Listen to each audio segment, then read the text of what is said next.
Let's face it, there's a lot of trash talk in basketball, but the great teams let their performance do the talking. Like Ford F-150 with Pro Power on board, a class-exclusive industry-first feature that turns your truck into a mobile generator and leaves the competition speechless. Ford F-150, official truck of the Grizzlies. Greatness starts here at your Mid-South Ford dealer. Class is full-size pickups under 8,500 pounds, GBWR. Kroger shoppers and Grizz fans, one exclusive last-minute discounted ticket deals takes it straight to you during the Grizzlies 2024-2025 season. Sign up with the new Kroger Buzzer Beater deal. Fans can sign up by texting Grizz to 636-479 or visit your local Kroger store in the Delta Division and scan the QR code. By signing up, you agree to receive recurring automated promotional and personalized marketing text messages from the Memphis Grizzlies. Consent is not a condition of any purchase. Message frequency varies. Message and data rates may apply. Anticipate each challenge, make a quick response, capitalize on every opportunity, and win. Greatness won't wait. It's true in basketball. It's true in banking. Grizzlies Checking from Pinnacle. Play hard. Bank easy.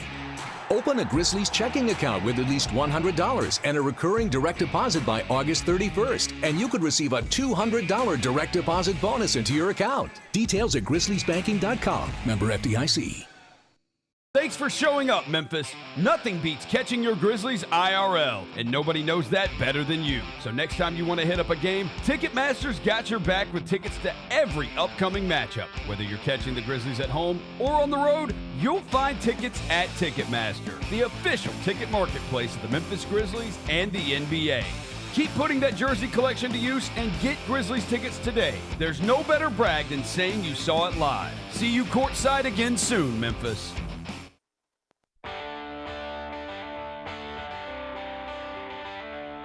Live from the Built Ford Tough studio at FedEx Forum, it's the Gary Parrish Show, presented by Ortho South on YouTube at Grind City Media and the official Grind City Media app. Now, here's your host, Gary Parrish.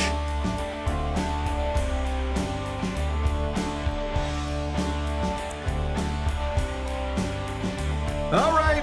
I'm here. My name is Gary Parrish. I'm speaking to you from the Built Ford Tough studio, FedEx Forum, downtown Memphis. Bennett Doyle's right there producing the program. Glad he's with me. Glad you're with me. Hope you're getting through the day best you can.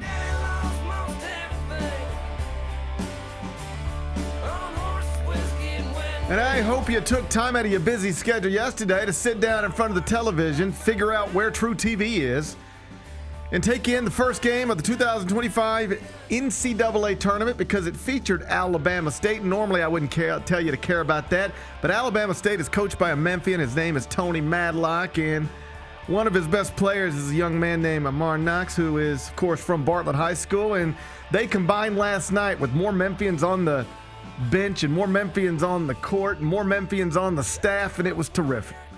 And they won a game in the NCAA Tournament, the first game of the 2025 NCAA Tournament. Shouted out Memphis in the post-game interview.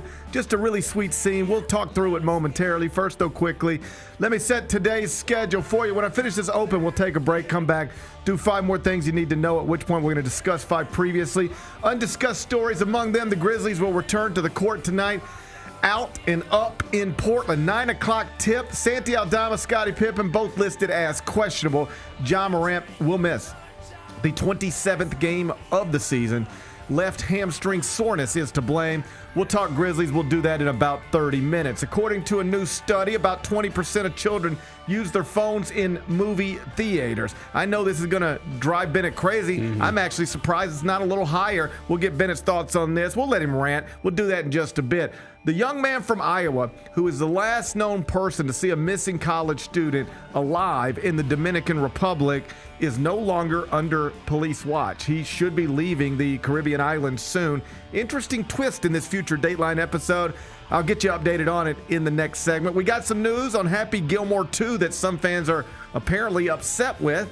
I'll tell you what it is. We'll do that a little later on in the show. And Shohei Ohtani homered while you were sleeping to push the Dodgers to 2-0 on this Major League Baseball season. Yes, MLB season is officially underway in Tokyo. I get the big picture. Still seems odd. We'll discuss it during a segment we call 5 More Things You Need to Know.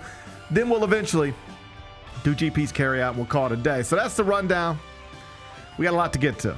But I did want to start with the 2025 NCAA Tournament because the 2025 NCAA Tournament, it did get underway last night in Dayton. First four is what they call it. And the first game of the whole deal, Alabama State against St. Francis, Pennsylvania. And the first city, this will forever be true, Bennett, the first city to get shouted out after the first game of the 2025 NCAA Tournament, that was your hometown, Bennett. That was Memphis, Tennessee. Final score, Alabama State 70, St. Francis, PA 68. That means Melrose High graduate Tony Madlock, the former Memphis Tiger, just guided Alabama State to its first NCAA Tournament victory in school history. And Bartlett High graduate Amarr Knox, the one-time Memphis commitment, got the game-winning bucket in the final second. Big Bet Bennett, did you see it? And if you saw it, what'd you think? I was watching intently, yes. I was too. That was super cool. I even called the boys over. I said, hey, we took a break from homework. And I said, come on over here, tie game, few seconds left. Come watch this. Let's see what happens. I'll be honest, I didn't expect we were going to see what happens. For people who haven't seen it, full court pass that lands in Amarr Knox's hands. He ends up putting it up, mostly just a buzzer-beating layup. It was awesome. Everything about it was awesome. It was awesome. It was, I don't know, you got to break that up if you're St. Francis, PA, right? Can't let that happen. But whatever. I was glad it happened. Tony Madlock gets a win. Amarr Knox gets the game-winning bucket. You were watching it intently. What'd you make of it? Okay, so first off, just the play.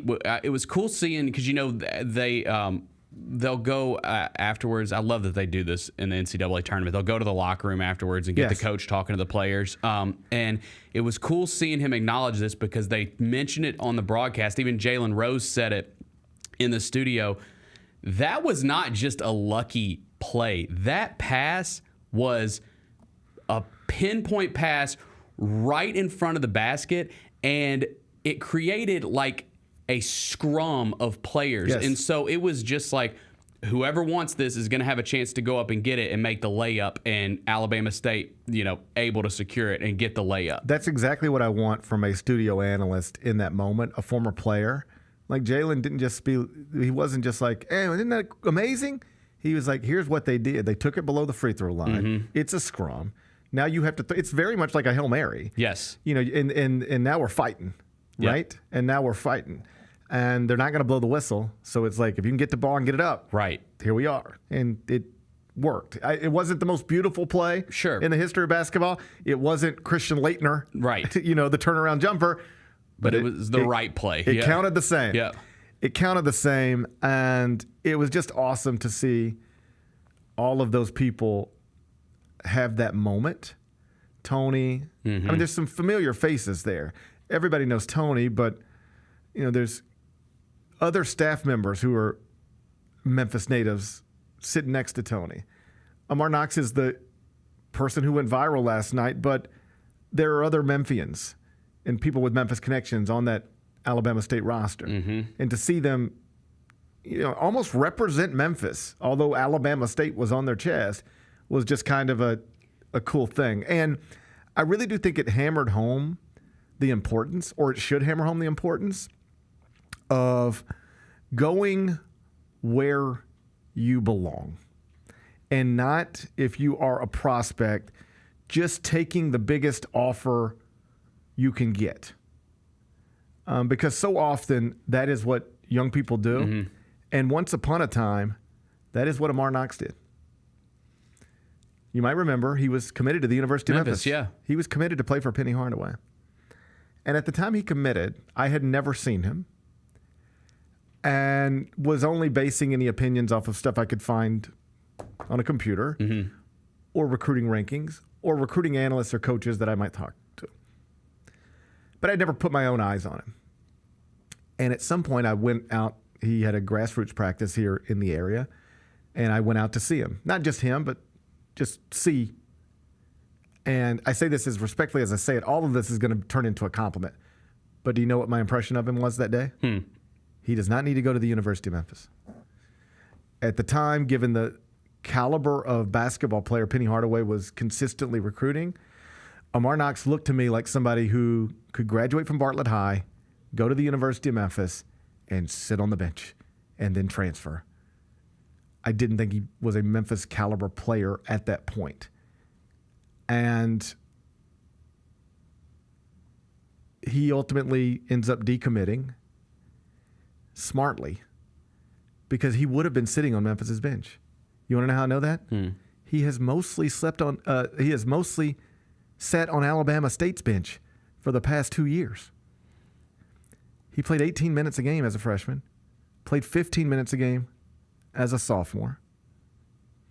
And this is his third year of college basketball. And this is where it sort of popped a little bit. Now he's up to 28 minutes a game, 14.4 points per game. Obviously had the moment of his career, perhaps his life, last night. But had he followed through with his commitment to Memphis, let's just keep it simple. If he was sitting on Alabama State's bench, he was going to be sitting on Memphis's bench. Yeah. And if you're sitting on Alabama State's bench, you might see a path to playing time. But if you're sitting on Memphis's bench, you're just going to get buried. Yeah. They're going to bring in better guards than you every year, particularly with the transfer portal being what it is. So I thought it was very smart of him to go a different direction, aim lower, find a place where you fit in, not a place where you think it sounds best to announce your commitment. I will never, for the life of me, understand how for a long period of time when John Calipari and Mike Krzyzewski were just alternating number one recruiting classes. It was either Duke or Kentucky basically every year. And this is pre-transfer portal and transfer waivers, so you were just really taking the best high school players you could get. And there would be like some kid ranked 88th in the country, and he would commit to Duke because it sounds great, but he'd be the 6th best recruit in the Duke recruiting class. So your typical Duke team's going to bring back, let's just say 3 starters, all right? Then they're bringing in 5 freshmen better than you. Where are you playing? Why are you going there? It really means that much to you to say you're at Duke, even if you're going to sit on the bench? I would want to play. You know, without the COVID years and all that stuff, you only get 4 years of eligibility. Why do you want to? And I'll go to Duke and maybe I'll sit on the bench as a freshman. But then what? They're going to bring in 5 more dudes better than you the next year, and the next year is 5 more dudes better than you. You'll never play. Why are you there? You're going to go there, get all your Duke gear, take your pictures. You're going to be able to tell everybody you went to Duke. You're going to sit on the bench, and then you're going to transfer to Alabama State. Why are you there? If Amarr Knox would have been at Memphis, he would not still be at Memphis today. He would have moved because he would not play. I mean, he'd probably play Friday for them. Right. Yeah. I mean, they'd love to have him Friday. For sure. Given the injury situations. Yeah. But whoever advised him to recalibrate his expectations on his recruitment and enroll at a place where you're more likely to become the star of an NCAA tournament team. Whoever advised him to do that gave him good advice. Because without that decision, he never gets that moment. He'll have that moment forever. I don't want to get hyperbolic and say people will remember Amarr Knox forever. Probably not. But people will remember. Remember that first game in the NCAA tournament that one year? 25, I think it was. Oh, yeah, that was the one Alabama State threw it full court, won at the buzzer, and then North Carolina blasted in that night. Yeah. What was that kid's name? I don't know, but I know it was from Memphis because they shouted out Memphis. Like you'll remember bits of it. You'll remember bits of it, and he'll remember every bit of it. And he gets the walk-off interview. Like, all of it. He'll have that. He'll show that to his kids someday. Yeah. Someday he'll be like, someday he will be watching CBS, and they'll just be watching. He'll be 43 years old, and he'll just be watching a basketball game on CBS with his kids. And John Rothstein will be sitting in studio, and he'll go, I remember that's the guy that interviewed me after we won the NCAA tournament game that time. Have you guys ever seen it? Oh, watch that. Here, let me call it up on my phone. Yep. He'll have that forever. Love it. It's awesome. It was so cool. And it was, like you said, like it was so cool, the interview with Tony and him shouting out Memphis. He's like one of the first Tigers I can remember watching and going to see in person. That team, what was it, the 92 team that went to the Elite Eight with him and Penny. That's like some of my first Tiger basketball memories. So to see that, I think Tony actually holds the record still for the most games played as a Memphis Tiger. So that was so cool, man. It's just nice for him to get that moment. This is a guy who obviously played collegiately, had been a long-time assistant coach, and just had sort of, as somebody who works in the industry, I can just tell you, had just sort of got labeled as, he's a good assistant coach. Mm-hmm. That's what he is. He's a good assistant coach. And it's tough sometimes when you get that label put on you because you just see other people get these opportunities. You wonder why it's not you. Mm-hmm. He was in his 50s before he got an opportunity to be a Division I head coach. 55 years old now, and he got a massive win last night. And a young man from this area helped it happen. Yep. Awesome scene. I will say the other thing that's cool about last night, and this is one where I've actually changed my mind on it, where I had an opinion that I was just sort of tied to, and then I listen to other opinions, and then I watch and I go, okay, this is where I need to change my opinion. So if you ever think I'm to change my opinion, I'm not. I listen. I try to learn. I try to reconsider. When they first started the First Four, which was 2011, and I didn't remember this until I started looking it up for a bit on the College Basketball Podcast. I was there. 2011 Final Four. First Four. In Dayton, first one ever. I was there. VCU was there. VCU won with Shaka Smart. Yep. They went on to the Final Four. Crazy story. We're down doing these flashback segments on the On College Basketball. They're sponsored bits, they're just sponsored bits. And so you have to invent these bits like these. And we're flashing back to, and so it was 2011 First Four. And so I read a lot about it because we're going to have to talk about it. What's wild about that is they had played 34 games, VCU, that year. First off, they were in the CAA. Yep. They were in the 80s at KenPom, and they got an at-large bid. If you think it was controversial, North Carolina got an at-large bid the other day, it was more controversial, perhaps, that VCU got in out of the CAA in the 80s at KenPom with a 33-year-old head coach named Shaka Smart. They weren't supposed to be in the field. When the bracket came out, that's the team everybody pointed to. Everybody was like, they shouldn't be here. They don't belong here. And then they went to the Final Four. One has nothing to do with the other, by the way, and we'll explain that in a second. But what was interesting about it, so how did VCU go from in the 80s at KenPom to the Final Four? What? They played 34 games before the NCAA tournament and made double-digit three-pointers, so at least 10 in a game, one time. 34 games before Selection Sunday. They made double-digit three-pointers in a game one time. Was that Briante Weber? Was he on that team? He was later. He was later. Okay. He was later. Former Grizzly. Yeah. Vince Williams. Yeah. VCU alum. 34 games. They made 10 three-pointers, at least 10, one time. In the NCAA tournament, they did it 4 times. Damn. They just got unusually hot from three-point range in the tournament and just, boom, got through the bracket. That's why it's fun. That's why this tournament's so awesome. Because you get stuff like that. Okay. So my intent here wasn't to make a point about VCU or take you down memory lane. My point was, in that moment, in that time, if you would have taken me back there, I would have said, I don't like this. And you'd have said, why? And I said, I don't like that they're sending the 16s here to play each other. Once upon a time, we had a nice, neat 64-team bracket. It fit perfectly on a piece of paper. It started on a Thursday. It ended on a Monday. And the 16s, you'd have one here, one here, one here, one here, and they all got to play once. That means they all got to travel to real NCAA tournament locations. They got to go through the press conferences. They get to sit down at this table and take questions from national media members. And then as they get up, they get to watch Duke or Kentucky or Kansas walk in. And they get to talk about playing Kansas. And Kansas has to talk about playing you. And then it's Thursday, and Greg Gumbel's introducing you to it. Mm-hmm. And it's like, and they're here. And to rob them of that and make them play on a Tuesday night in Dayton, I don't like that. You're robbing them of a real experience. That was my opinion. And it still makes some sense to me. But you know what happens to Alabama State if that is the way? None of No, you know what happens? You're the 11 a.m. game on Thursday, and no one's paying attention to you. More likely, you're whatever you are. You play. There's 3 other games on. All right. Why is anybody watching yours except for your fans or the other team's fans? Because it's supposed to be a blowout by nature. It's a 1 against 16. You're probably playing Auburn or Duke or Florida or Houston. You're expected to get blown out. Nobody even cares about the game. All right. Until a few years ago, literally nobody in that position ever won the game.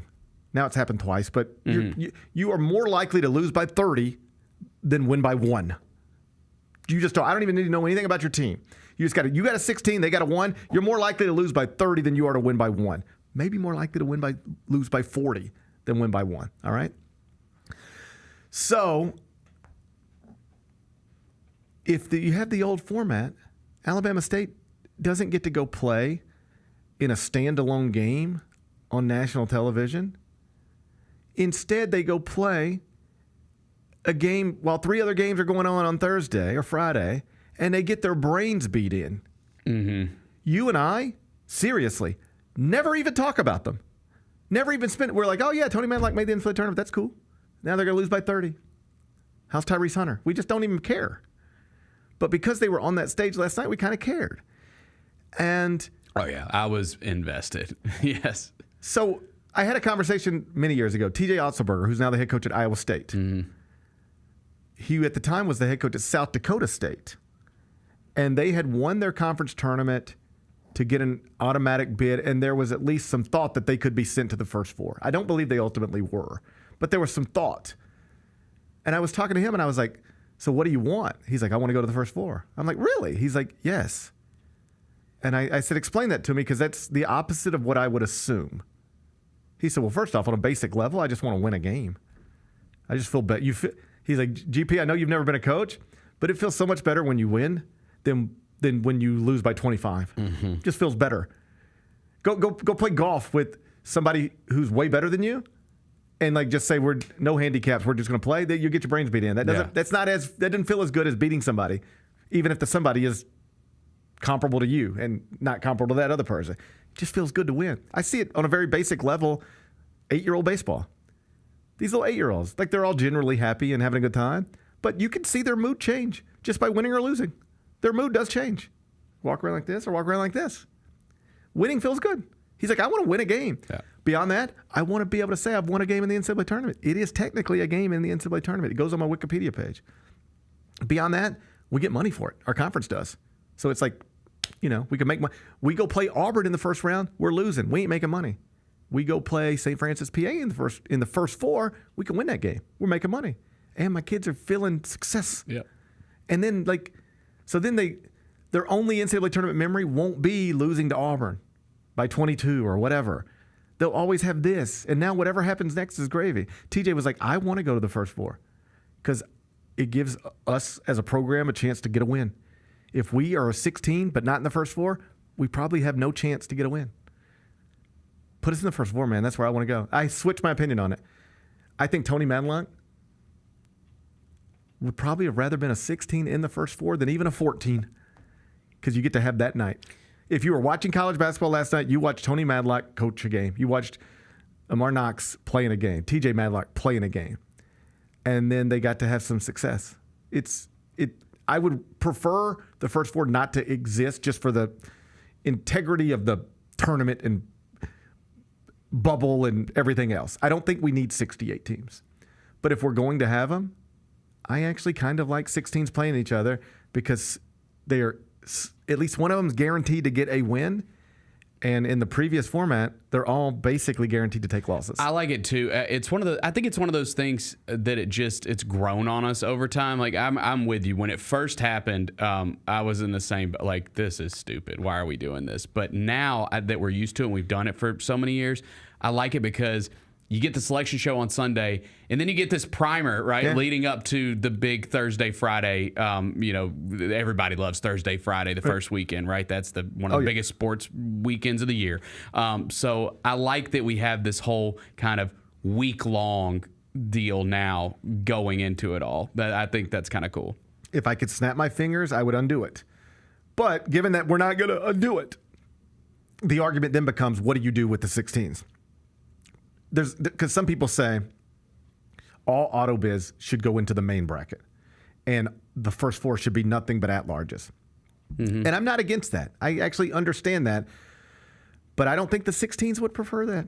I think the 16, like, you think you're doing a favor for the 16s, and what my experience is the coaches of the 16s would tell you, no, we're good.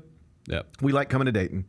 We like going to Dayton, playing in a full arena, on TV, standalone game, and having an actual chance to win. Mm-hmm. If we skip Dayton and go straight to Thursday or Friday, we got a dream, but we don't have a real chance to win. Right.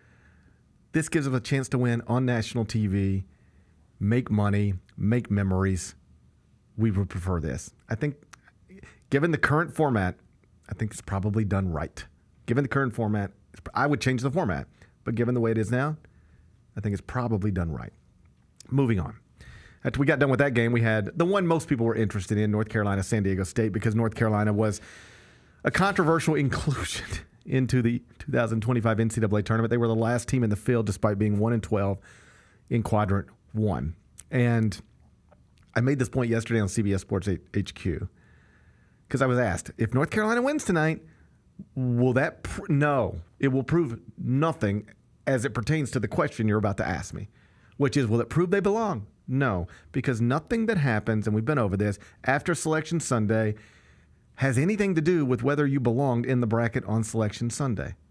Nothing. There's a million different ways to make this analogy. Here's one, maybe not so good one. Let's say it's first semester and it's time to turn into work, and you turn in your work and it's not good enough. The teacher just says, I don't think this work is good enough. I've looked at it. I've evaluated it relative to everybody else's work. I've evaluated it the way I told you I would evaluate it. None of this is a secret. And I'm looking at it, and I have reached the conclusion it's not good enough. All right? With North Carolina, that is the conclusion most people reached. Most bracketologists, most analysts, most people who follow the sport reached that conclusion with North Carolina. Incredibly, the selection committee didn't. Okay? But most people reached that conclusion with North Carolina. Now follow along with me. We as a society outside of the selection committee are telling North Carolina, we don't think your work's good enough. Go away. We don't think your work's good enough. You didn't do enough work. We told you the work you needed to get done. You know the system. You didn't do it. This ain't good enough. Now imagine North Carolina says, okay, all right. And then they come back next semester and they're doing the work. Whatever the equivalent of a beating San Diego State's brains in, they do the work. Does that mean that they deserved a passing grade the last semester? Everything that happened after the semester was over ain't got nothing to do with that semester. We were talking about last semester. Last semester I said, it's time to look at the work, and you didn't have the work. So congrats on doing great work now, but you needed to be able to show us great work 3 days ago, and you didn't have it.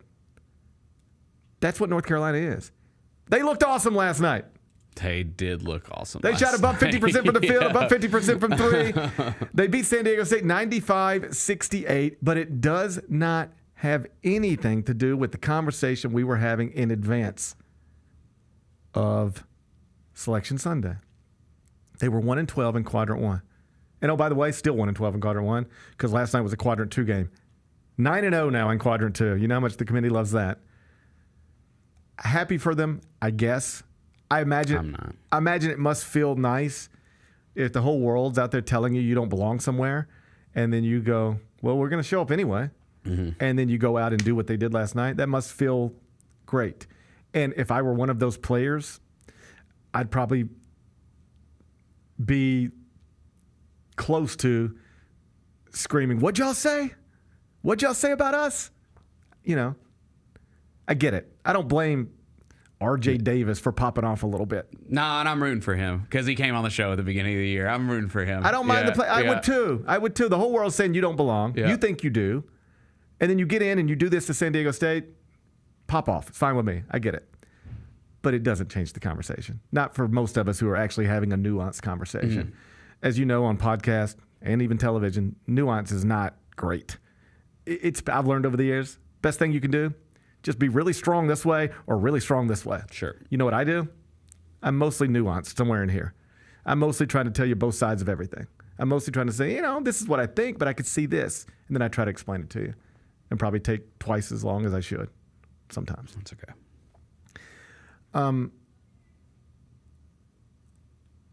The conversation, everything that needed to be said about it was said on Sunday after the bracket was set.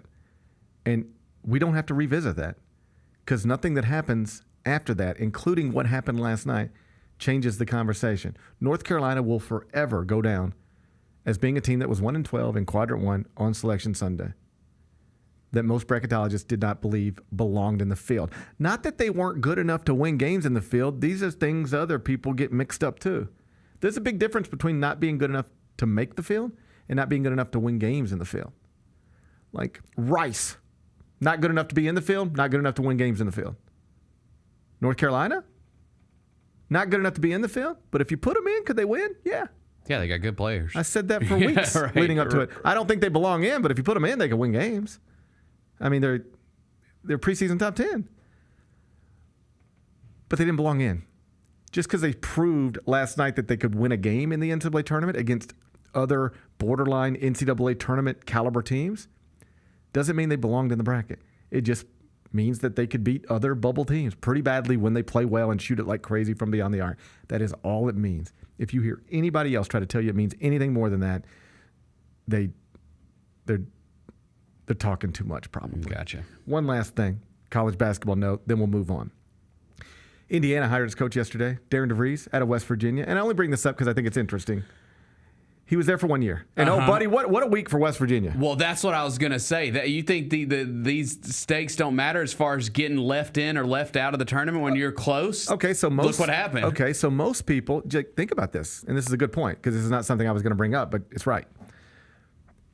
North Carolina was the last team in the field. West Virginia was the first team left out. Most people think that's wrong. Most people think West Virginia should have been in, North Carolina should have been out, and that was most people before the bracket even was published. It was a pretty consensus. North Carolina out, West Virginia in. Committee does West Virginia out, Carolina in. Mm-hmm. West Virginia declines an invitation to any other postseason event. Season over. Indiana's like, you're our guy. Yeah, Darren DeVries we need a coach. If West Virginia makes the NCAA tournament, they can't do this until at least Friday. Right. If West Virginia wins a game in the tournament, they can't do this until at least Sunday. They might get to a point where they go, we can't keep waiting on this. Transfer portal's filling up. We got guys leaving that we can maybe get back to school if we had a coach. Mm-hmm. Let's look. Ben McCollum just got bounced. Let's go that direction instead.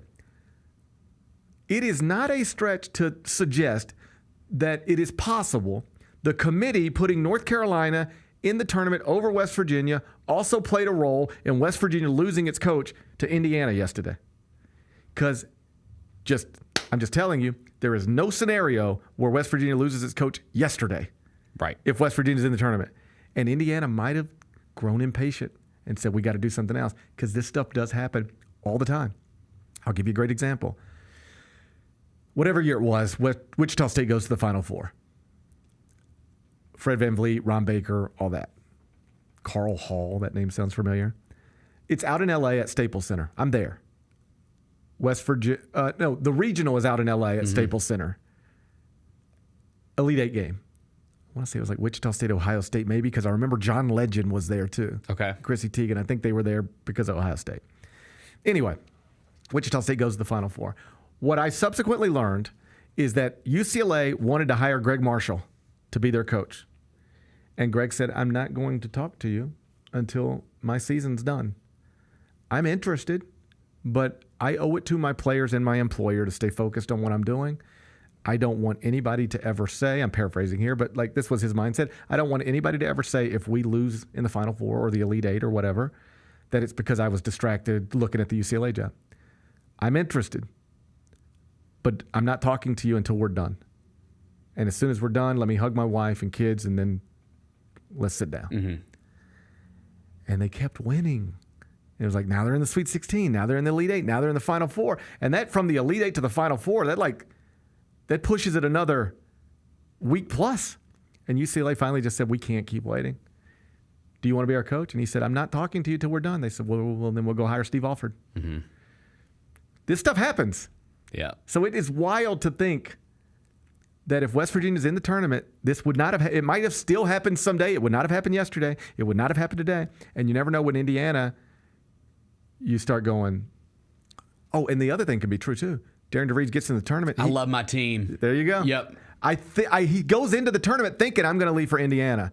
But then you win a couple of games, you hug your AD. Yep. You start to feel like I can't leave this right now. And then you stay. It's just, this is bad for West Virginia. Now they'll be fine. But this is a good coach. This is why Indiana wanted him. So some are beating up on him because he's leaving after 1 year. Does that bother you? I mean, it's Indiana. That's the thing. It's Indiana. You know what it is? It's one of the best jobs. Yeah. It's just because the people are going back and grabbing his introductory press conference, and he says something along the lines of, "This is a place I could really see myself. I'd be here a long time." Mm-hmm. And then he's gone literally less than a year later. I get it if you're a West Virginia fan, frustrated, and just get all the frustration out. It's been a rough week.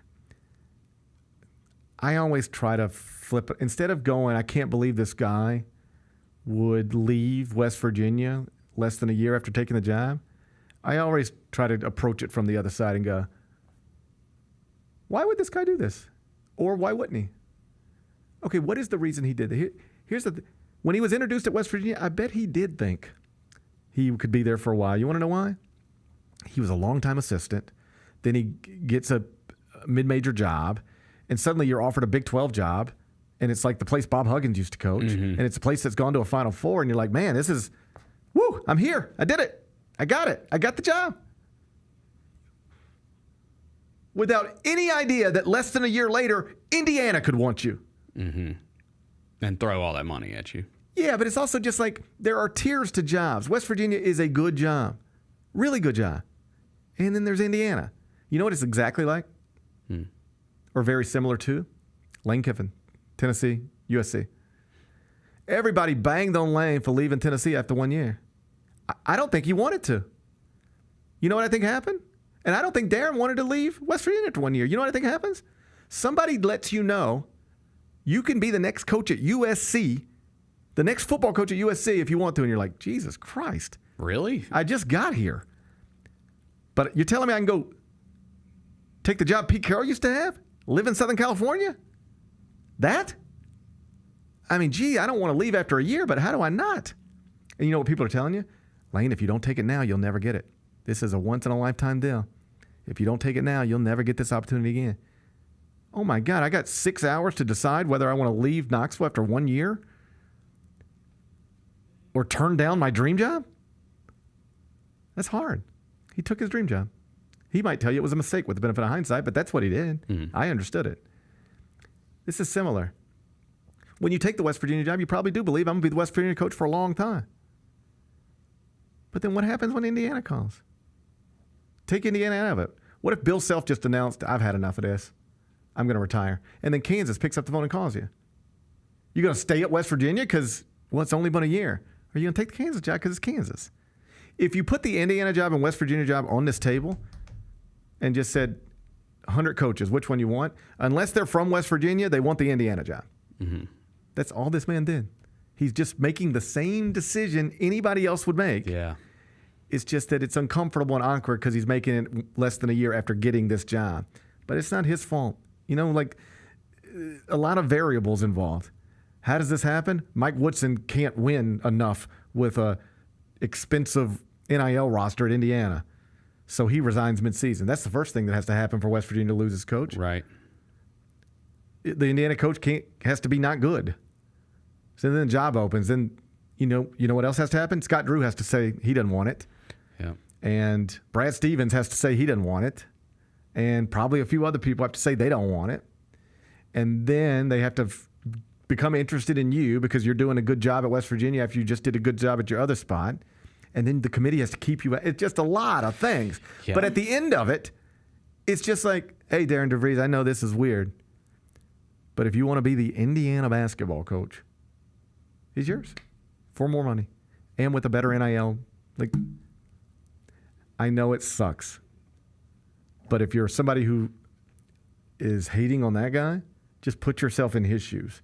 What would you do? I just described the situation to you. What would you do? I know what I would do. I'd take a big... This is going to be hard. Yeah. This is going to suck. I'm going to disappoint a lot of people. But I cannot pass on this job. You know, he's not from West Virginia. If that was home, that's one thing. But it's not home. It's just the best job he could get less than a year ago. Suddenly he was given an opportunity to get a better job, and he's going to take it. I know people are frustrated, but I understand what he did. Yeah. We come back, turn our attention to the Grizzlies. You ready to stay up again late tonight? I'm ready. They're out in Portland. Good news. 4.5-point favorite. Okay. Not great news. Ja Morant going to miss another game. It'll be the 27th of the season. His hamstring is sore. We'll talk about it next. Gary Parrish Show presented by Ortho South. We will get into all things Grizzlies, but first and foremost, a big congratulations to the Memphis Tigers for locking up at least a share of the AAC title. First time since joining the American Athletic Conference that they are regular season conference champs. Tune in to the Jessica Benson Show with CJ Hurt live every weekday at 8 a.m. on YouTube at Grind City Media and the official Grind City Media app.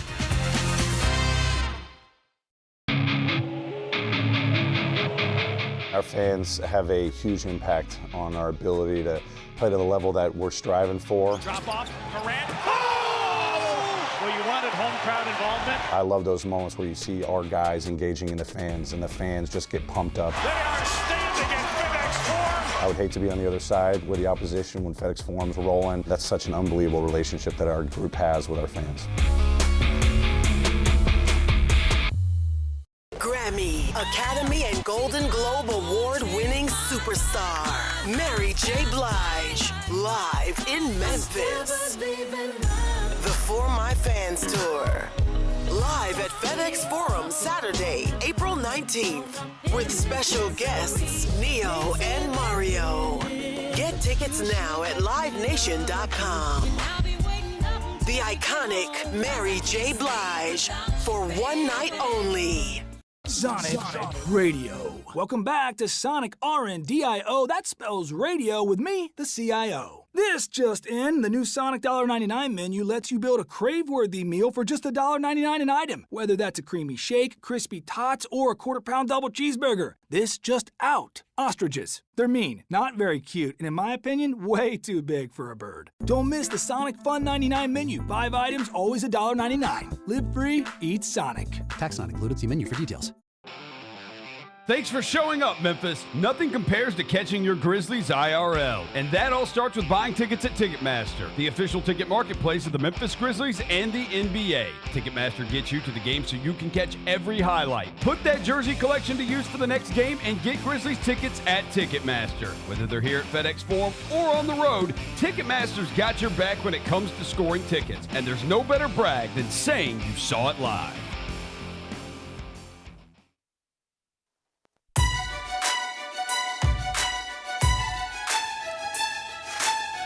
Orthopedic injuries can be unpredictable, unforeseen, and unscheduled, and Ortho South understands this better than anyone. Since your injuries don't make appointments, you don't need to either, and that's because Ortho South welcomes walk-ins during the weekdays in the evenings and even on Saturdays. So next time an unforeseen injury makes an unscheduled appearance in your life, visit orthosouth.org to find your nearest urgent care location. Just walk in, and Ortho South will take care of everything, especially you. Learn more at orthosouth.org. That's orthosouth at orthosouth.org. Now I got 5 more things you need to know.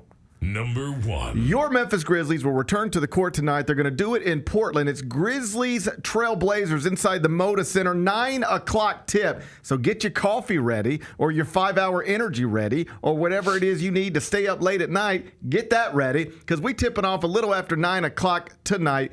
Grizz Blazers, good news.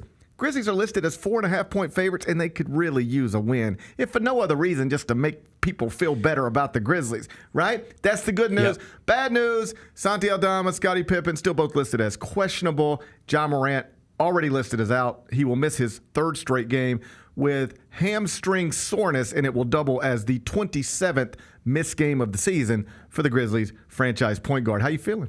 I feel like we really need a win tonight. Badly. We need a win tonight. Just to make us feel better. I don't feel well. And I don't feel great. And the thing is, man, is like, I think we're good, but looking at the standings, like, they're only 4.5 games out of the play-in spot right now. And I think there's 13 games left. I think that's good enough of a cushion to be fine and not fall to the play-in, no matter what happens the rest of the way. It should be, and the main reason, because 4.5 sounds like a small number, right. But remember, to fall 4.5 games down the standings, you're asking bad teams to win. Now, the problem, the only thing I would say is the two top teams in the play-in, the Clippers and the Timberwolves, they're both rolling right now. Minnesota lost their last game, but they've both been on a roll. So you've got to win some games, right? Like, you can't just go 0 of 13 the rest of the way. I think a proper approach to the end of an NBA regular season while you are sliding in the standings, I think a totally reasonable approach would be to try to win some of these games. Try to win some of these games. Yeah. So I'm counting 5. We acknowledged yesterday, we talked about it a lot, that they are, beating the bad teams, not beating the good teams so much. I'm counting like 5 teams the rest of the way that aren't very good out of these 13 for the Grizzlies. This is one of the 5, this Portland team. So, again, not a must win, but it does feel like you need to get this one tonight just to feel positive, especially because, we didn't talk about it because we were so into the, talking about the Tony Allen thing and they got a win that night. But, the night before, Cleveland blasted them. Right. And then they win against Miami. You feel a little bit better. That's a bad Miami team. And then you lose to a Sacramento team that you feel like you've been better than all season. So. And now Ja Morant sideline again. Yep. And, before it was a shoulder. You take the weekend and next thing you know, it's a hamstring. And it's 27 missed games. And, like, SI.com actually has a headline right now. And the headline reads this way. I'm just quoting it. Yep. NBA fans react to Ja Morant injury news before Grizzlies Trailblazers. Like, that's where we're at. Where somebody who runs a prominent national website has said there's enough people out there reacting to Ja Morant injury news and enough people Googling Ja Morant and injury that we can get hits, page views, if we throw this out into the universe. So somebody build me a story with some fan reactions to Ja Morant injury news. I liked it when we had fan reactions to Ja Morant dunks. Right. Instead, we're making fan reactions to Ja Morant injury news. And like we've said a million times, I don't know who to criticize. I don't know what to yell about. I don't know who to be mad about, who to be mad at. I just know that it's frustrating for the fan base. And I think you're seeing a lot of that's coming from Portland fans because they didn't get to see him earlier this year. And they're a bad team, so they're looking at like what opponents are coming in. There is a human on this planet who purchased tickets to Grizzlies Blazers tonight, in part, if not entirely, to see Ja Morant. That person exists. I don't know who it is, but that person exists. For sure. And they will now not get to do that. And to that person, if they're watching, I'd just say, don't do that again. Like that's, right? Yeah. Go see your own team. Right? No, just like that's silly. Yeah. That's like if it rains every 3 days, you should probably account for it might rain today. Yeah. You should probably account for that. Like, it's been raining a lot. You should probably account for that. And that's where we are. Again, I don't know who to be mad at. I don't know what to yell about. I don't know how to build a 20-minute rant out of it. I just know that Ja Morant will miss his 27th game of the season tonight with another thing that is not the same thing as the last thing. And it is obviously frustrating for the fan base at this point. You just, fingers crossed, hope that we can get a good stretch of healthy performances throughout the playoffs. Because before this happened, he was playing well.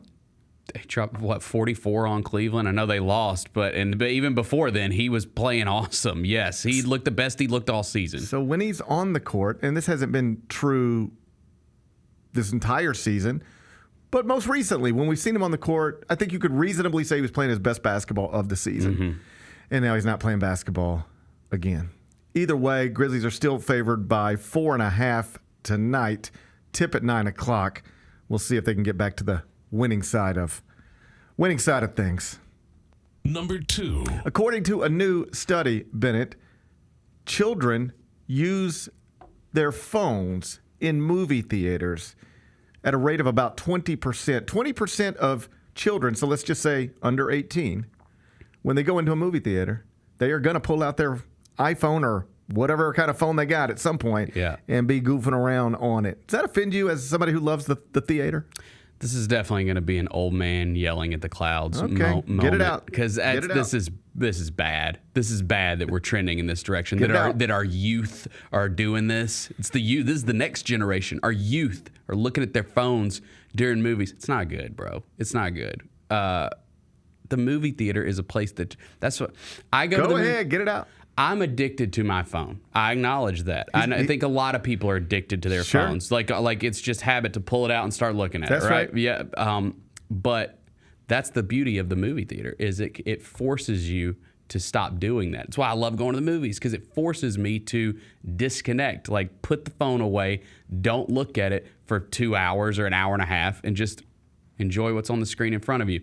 So this is a concerning trend, and I think there's.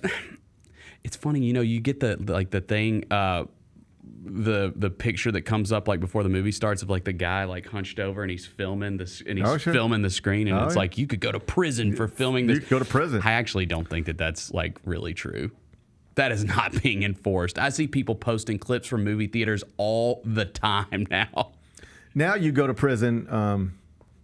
Basically just for being from another country. That's right. That's right. Yeah, we don't care about the phones, the movie theaters anymore, right? Film all the movie stuff you want. Yeah, the FBI ain't going after them. Yeah, we're busy with other things. Mm-hmm. Best I can tell. Best I can tell, we're busy with other things. You know what I think? I'm surprised it's not higher. I'm surprised it's not 80%. 80%, right. Here's what I know about kids. If they have a phone, they're going to be looking at it. That's right. That's what I know about kids.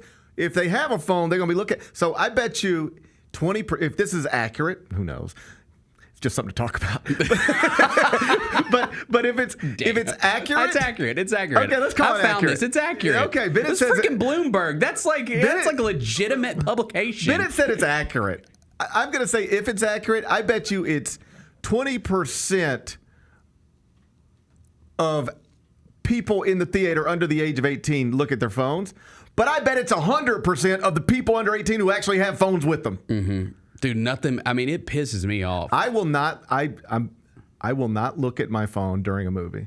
No, unless I will get up and leave the theater. Like if I need to check a score or something, out of respect for people like you, and out of fear of being labeled by people like you.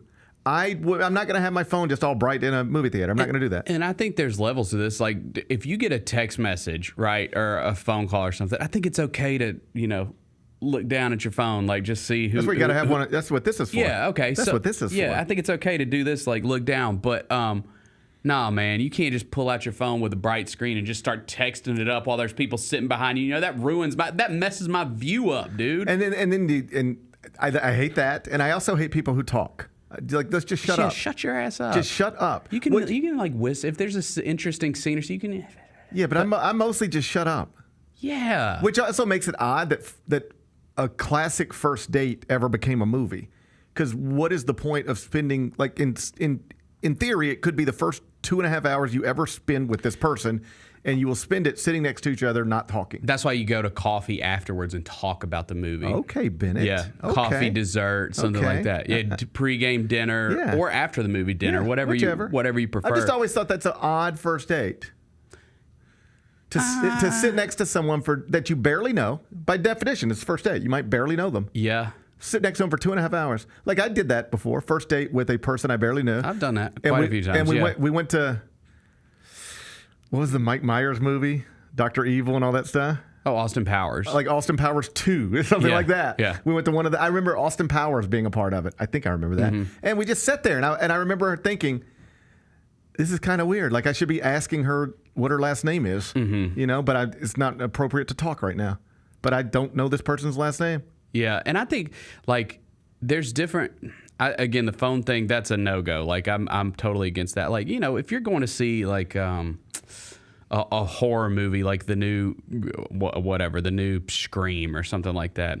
It's going to be a little different crowd. It's going to be loud. People are going to be acting crazy and stuff like that. That's part of it, and that's okay. I got no problem with that. But I don't need you chit-chatting during The Brutalist. No, you just need to sit there and be quiet. Just shut up. The Brutalist. Just shut up for 7 hours and watch The Brutalist. Right. All right? Yeah, Zip your lips for 7 hours and watch The Brutalist. That's right. All right. I'm surprised it's not higher because here's the truth. I have boundaries with my phone with my children, or at least I try to, where I just say no. The answer is always no. It's always a fight. The answer is always no. But if you say no every time, they stop asking eventually. But if another parent is constantly saying yes, so-and-so said that so-and-so's mom lets them look at it all the time. Or no, I'm talking about in the same house. Let's say you say no, but your wife says yes. Oh, yeah. Then every time you go somewhere, you like, do you have a reservation? Yes. Parrish. Party of 4? Yeah, party of 4. Okay, here's your table. Sit down. 3 seconds later, Mom, can I have your phone? It's just, if you hand, they want it. You have to not allow them to have it. Yep. You want to know when my kids go outside and play? When we say we're unplugging the PS5. Yeah. This is not an option anymore. You can read a book or you can go jump on a trampoline, but you're not doing this anymore. You got to cut it off. You have to cut it off. If kids have phones, they want them. I predict this. In 30 years, it'll be illegal for somebody under the age of 12 to even be holding a device like that. Interesting. I have a feeling that you're onto something there. I think that too. We're going to find out that this was a huge mistake. The biggest. We messed up. Yeah. We have messed up. Yeah. No, it's a huge mistake. We're making it in real time. We know it, and we're not really doing anything about it. Right. But we'll know it undeniably at some point, and then all the things we do right now, we'll look back on them, and we'll go, remember how they used to drive trucks with no seatbelts and smoke and drink? And then we said, yeah, you can't do any of that stuff anymore. Same way we'll look at devices with kids, I guarantee you. I think you're right. I know I'm right. Number 3. We got a Dateline update. Dominican Republic. Yeah, I was watching the Today Show this morning. I'm locked in. Our buddy, he's not our buddy. Well, we don't know. We don't know. He could be our buddy. Could be our buddy. We don't know. Yeah. All right. But Josh Reeby, you remember him? Yes. He is the young man from Iowa. He was on a spring break trip to the Dominican Republic. He met a young woman who is from India, but a college student in America. She was on a spring break trip. They're with different groups of people, but they meet and they apparently hook up or, in whatever form. They're hanging out all night. He is the last known person to see her alive. She's been missing since March 6th. They have not found her. They have not found her body. Right. He has spoken to authorities, fully cooperated, and basically said, I don't know. And as of last night, a judge has ruled that he's free to leave the Dominican Republic. He was being held there under police watch. His attorney hired, you are holding my client illegally. Either charge him with a crime or let him go. And the judge ruled in their favor. They're going to let him return to the United States. That could be happening like right now or any day. And what's interesting is that the young woman's family back home in India are, I don't know if pressuring is the right word, but asking Dominican Republic authorities to just rule their daughter dead. By drowning. Yes, they believe she drowned. So it's pretty much acknowledged by everyone at this point that she drowned. Here's what I assume. They must know something we don't know. Or something that we haven't been told yet. Because I don't know what it's like to lose your young daughter. Right. But I don't think I'd give up hope. I don't know that I could. Did you even see, they said something like they acknowledged him and were like, thank you for trying to save our daughter? It's a weird thing. Yeah. Because half the world thinks this guy might have killed your daughter, including the police in Dominican Republic. Right. They're at least, he's a person of interest. Right. And you're like, no. Thank him for even trying, but she's dead. She drowned. How do you know all that unless you know something we don't know? Right. I'm assuming they must know something we don't know. I would think so. But all the expert stuff I read was like, if she really just went into the water and then drowned, her body would have shown. Her body would not have drifted out to sea or never. Her body would be on the beach when people were out on the beach the next day. The idea that she could have... This is the way I read it. If you go to 30A... and drown in the shallow water. And you go out and you're like, hey, I'm just going out to get my feet wet. And next thing you know, a riptide, something gets you, pulls you out, and then you drown. You struggle, and then you drown. Your body's going to show quickly. It's just not gone forever. The experts were like, it makes no sense. Wow. But here we are. I don't know what to make of it. I don't either, man. This one's fascinating. Right. He's going to come home, and her family, usually it's the family saying, Keep him. Keep investigating. Justice for our daughter. Justice, justice, justice. We know she wouldn't have drowned. She was the best swimmer ever. She was responsible. There's no, even like, you remember the woman last week jumped off the cruise? Yeah. Okay. You know what her family said initially? There's no way she would have done that. She wouldn't have taken her own life. There's no way. There's no way. There's no way. And then they're like, well, here's the video. Watch her. 1, 2, 3, go. Yeah. Woohoo. I don't know if that's how you do that. I don't think so. I doubt that. That would be that celebratory. That sounds awful. I'm sorry. I take that back. Yeah. But they were like, no, you just don't want to believe what's real. But here's the video if you want to take a look. But she jumped. Your instincts, this is my point, is to always just believe it ain't it ain't the worst. Right. Your instincts are just to always believe it's not the worst. And this family's like, no, she drowned, and he's cool. Everybody, let's just move on with it. Please just declare her dead. Just weird. Very weird. I'm assuming they must know something we don't know. You would think so. I look forward to following it on Dateline. Number 4. Happy Gilmore 2 now has a release date. Do you see this? I haven't watched the trailer yet. I saw that it dropped yesterday. I haven't seen the trailer yet. Trailer's dropped. Lots of famous golfers in it. Bad Bunny's got a role in it.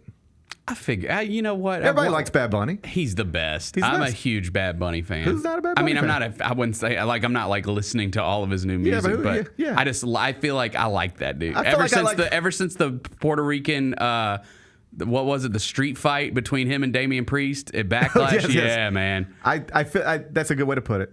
I don't consume Bad Bunny's music too often, although I bet it's fun. He's got good hits. Yeah. Like the concerts look fun. It's just I don't know what he's saying. I don't speak the language. But the concerts look like a blast. Yeah. He's a great performer. I, like you, think I would like Bad Bunny. He's in this. So July 25th, Happy Gilmore 2. After all these years, we're going to get it. Whether you want it or not, it's coming. Fans are disappointed with the news that dropped yesterday. You know what they're disappointed about? What? Happy Gilmore 2 dropping July 25th on Netflix. No theaters. I got you. Does this bother you? I don't love it. Now, Adam Sandler has this huge deal with Netflix. Right. Yeah. So there's that. That's been a big thing with Netflix, and that the studios have been kind of fighting and whatnot is getting theatrical run for some of these Netflix movies, which you just don't get. Another thing, they don't put them out on physical media. That's a big. I know that's a big problem. I know that's a big problem. I know that's a thorn in your side. Yeah, where's The Irishman? Like, can we get a Blu-ray? Can we get a Blu-ray like it's 1992? Yeah. So, I don't love that. I wish it would be, because that's one, you would get a big box office number from that movie, because you're going to get our generation, sure, and then you're going to get the young Except does my generation here? Because here's the truth. Yeah. Here I grew up with Adam Sandler. I grew up with Happy Gilmore. Yeah. You put Happy Gilmore 2 in the theaters on July 25th? No chance. I'm going to the theater to see it. Oh, I would. But drop it on Netflix July 25th. Watch it the first day. I'll watch it the first day. I will. I will too. I'll get with my kids and we'll watch it the first day. Yeah. I'll show them the first Happy Gilmore and then we'll watch the second one. But we would not go to the theater to see that. And I mean, listen, I love Netflix. Like, I'm not sitting here acting like, damn Netflix for doing, like, whatever. I'm going to watch it too. But yeah, I understand the frustration from people. July 25th, Netflix. That's where you're going to see Happy Gilmore 2. Don't try to go to Malco. It won't be there. Number 5. Shohei Ohtani homered while you were sleeping to improve the Dodgers to 2-0 on the season. Yes, the Major League Baseball season is underway in Tokyo. Yeah. Did you watch? Did you get up and watch? No. It's like 5 a.m., right? Yeah. I mean, I was up almost. Yeah. But no, I did not watch. I hate this. I caught some of it. I understand the big picture of it. I get it. Can I say I understand the big picture of all this?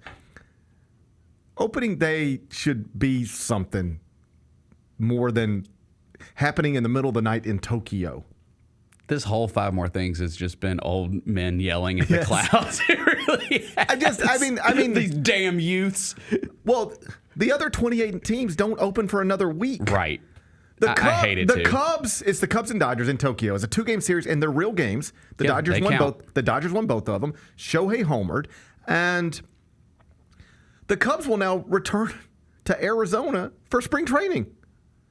So weird. I mean, spring training, real games, back to spring training, then to real games again. Why not just? And I like the Tokyo series. Like that's a massive baseball fandom in Japan. Like I'm down with it, but just do it after the first week. Like just do your opening week and then. I'll keep this simple because we're on a clock.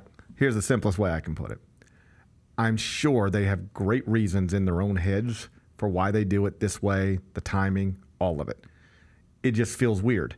Yeah. Major League Baseball opening day, at the risk of sounding like an old man, used to be like a thing. Like it's opening day. For sure. Like it's opening day. And opening day technically started in the middle of the night in America, live in Tokyo, between two teams where the other 28 won't play for another week. It just doesn't feel right. Doesn't feel right. I hope I don't really care. I'm too busy to watch baseball right now anyway. But it just seems weird that Shohei Ohtani is currently leading Major League Baseball in home runs, and it happened in the middle of the night in Tokyo, a week before the rest of the teams start playing. Weird. Be back with GP's Carryout. We touched on this earlier, the panel here, about what really has been the mainstay of the Grizzlies, and that's Jaren Jackson Jr. Trip has just been awesome. He's posting guys up. He's stronger than he's ever been. He's physical, and he's scoring all type of ways. Hey, Grizzlies fans, be sure to tune in to Grizzbeat, where the panel and I break down all things Grizzlies and take a look at the rest of the NBA as well. The show is live every Wednesday, 2 p.m. on YouTube at Grind City Media and the official Grind City Media app.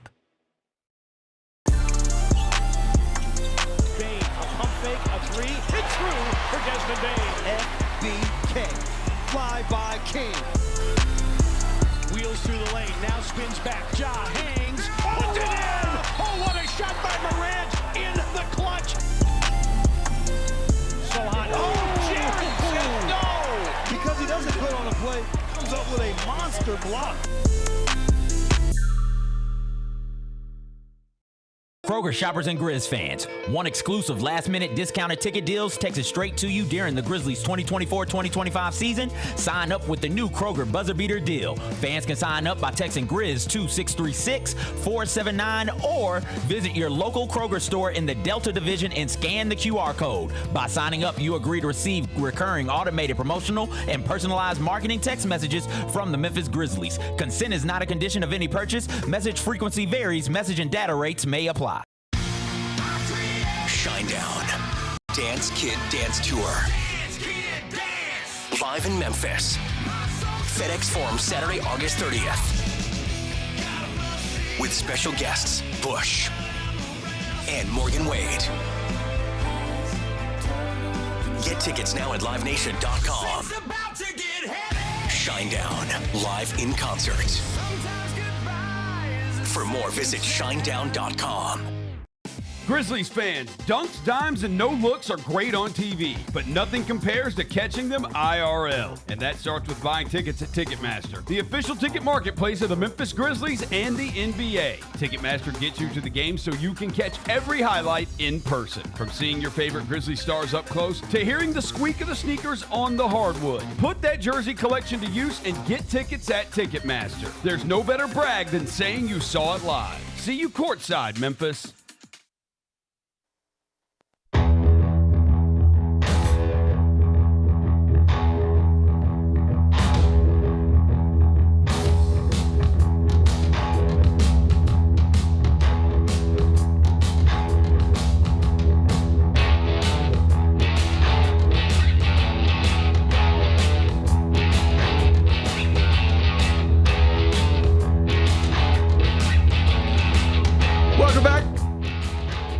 Parrish Show, presented by Ortho South. We're inside the Built Ford Tough studio. Let's wrap this up with GP's Carryout.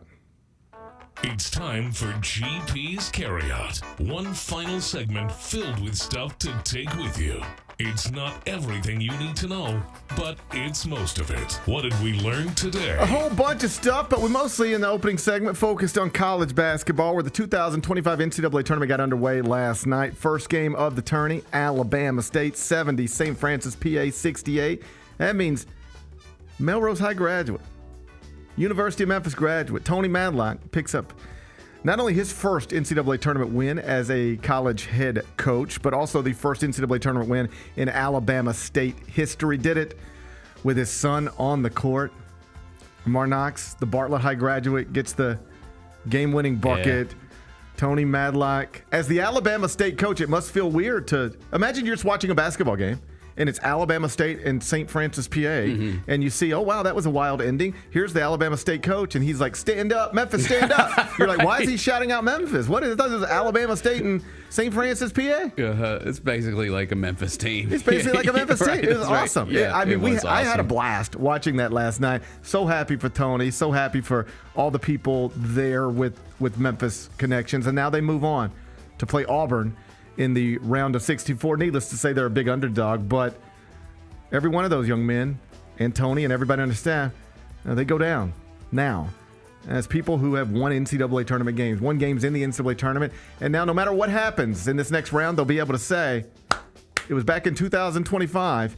Yeah, man, we made the NCAA tournament. We won a game in Dayton and then got to go play Auburn. Janai Broome, who might end up being the National Player of the Year. Auburn, which was the #1 overall seed in the NCAA tournament. Like, they'll have that memory forever. I don't know how the game's going to go, but they'll be sitting around in 30 years talking about, remember that time we beat that team and then we had to fly here and then we played Auburn? They'll have that memory forever. They'll be talking about it forever. Just an awesome night. I don't love the first four, broadly speaking. Leave it up to me. We go back to 64 and get rid of it and start the bracket properly on Thursday. But I love watching people get those moments. Yep. I loved that last night, so you can keep it, I guess. What's today's biggest game? We'll go back to the NCAA tournament. We will go back to the first four. We'll focus on the second of two tonight. Xavier, Texas, pair of 11 seeds. Winner advances into the main bracket. Xavier is a 3.5-point favorite under Sean Miller.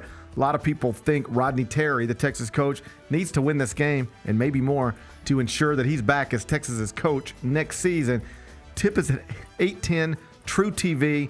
Bennett, how are you going to act? Man, this one's tough because, Xavier's had a pretty good year. And Texas probably got, the better athletes, right? Like, you got the bigger budget, but it's Sean Miller, right? Right. He's a great coach. We know his pedigree.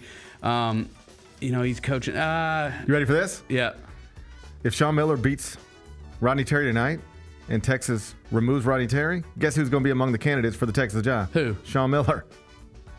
Huh. Sean Miller could beat Rodney Terry and then be a candidate for Rodney Terry's job. How about that? I'm going to go, what was the line again? Xavier minus 3.5. Ooh, I don't like that. Because this feels like the North Carolina situation from last night all over again. You know what? I'll go Xavier.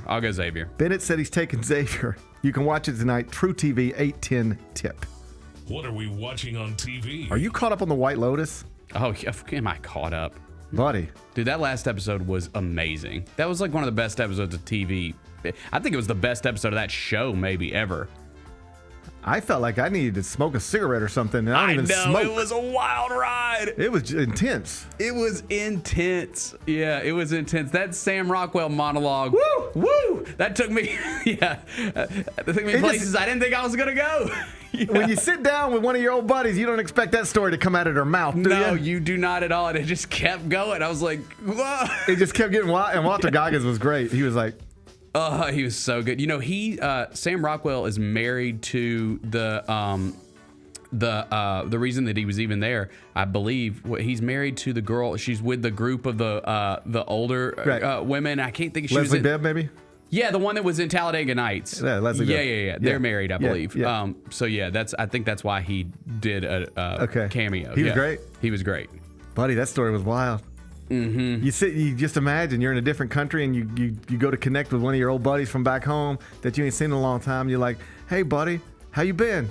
And he tells you that story. Mm-hmm. That's a hell of a story, man. You can't top that story. Yeah, I liked it when they were on like the streets of Bangkok partying and stuff and the music and everything. That show's so good, man. Woo! Yeah. I was stressed out by the time it was over. I was too. I felt like I'd been run through the ringer a little bit. Yeah. Anyway, The White Lotus season 3 right now. People sometimes ask me, do you need to have watched season 1 or 2 to watch season 3? I don't think so. I don't think so I think it's helpful. Yeah. Because there are some characters that cross over. Yes. From one season to the next. But it's mostly a different cast. And it's definitely a different location and different story. I think you can watch it without having watched the previous 2 seasons, but it's helpful. But it's unnecessary. Helpful, but not necessary. And that episode on Sunday night, woo, buddy. So good. That was something. It's streaming right now, Max app. What's the best thing we've read? Chip Patterson, my colleague, CBSSports.com, had his neat little project. He went through the entire bracket, took all the 1 seeds, all the 2 seeds, all the 3 seeds, all the 4 seeds, and basically said, okay, here's who I think's the best 1 seed. Here's who I think's the best 2 seed. Here's who I think's the best 3 seeds, so on and so forth. He got to the 5 seeds: Michigan, Clemson, Oregon, Memphis. Who do you think he said is the best 5 seed? I bet he didn't say Memphis. He did not say Memphis. He said Michigan, your Big Ten tournament champs. Yeah. Memphis, of course. We got an update on Tyrese Hunter yesterday after we got off the air. Mm-hmm. Penny said it's wishful thinking at this point. Yep. That was the quote, wishful thinking. So that tells you everything you need to know. Makes it sense for Chip to go with somebody other than Memphis. He went with the Big Ten tournament champs.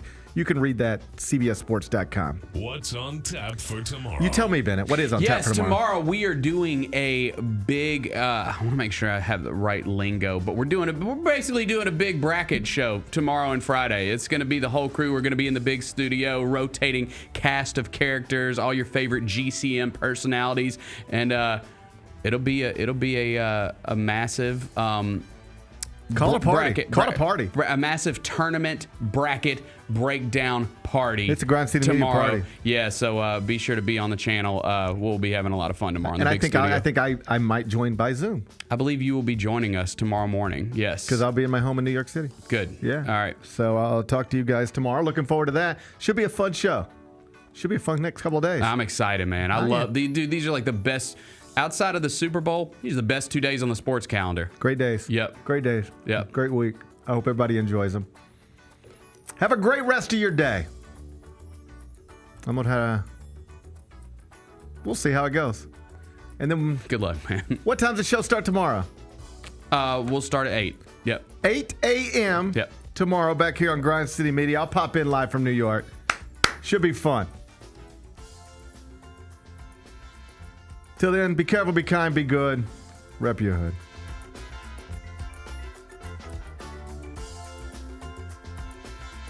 Grizz Nation gets set for tip-off 1 hour before every Grizzlies home game with the warm-up show. Get the latest news, notes, and analysis live from courtside at FedEx Forum. This team is doing everything that Taylor Jenkins and his coaching staff envisioned it could do. Join me, Lang Whitaker, along with Michael Wallace, Jessica Benson, and other personalities from Grind City Media, Memphis, and around the NBA. 1 hour before every home game, live at Grind City Media on X, YouTube, and the official Grind City Media mobile app.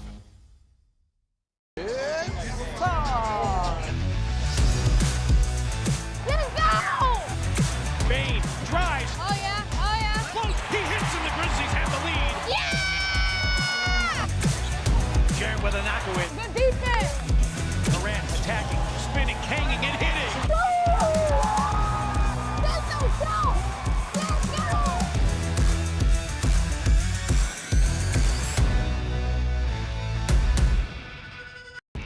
When it's all on the line, you turn to the strong, the stable, the unwavering. To those with a history of raising their performance, to meet the moment. It's true in basketball. It's true in banking. Grizzlies Checking from Pinnacle. Play hard, bank easy.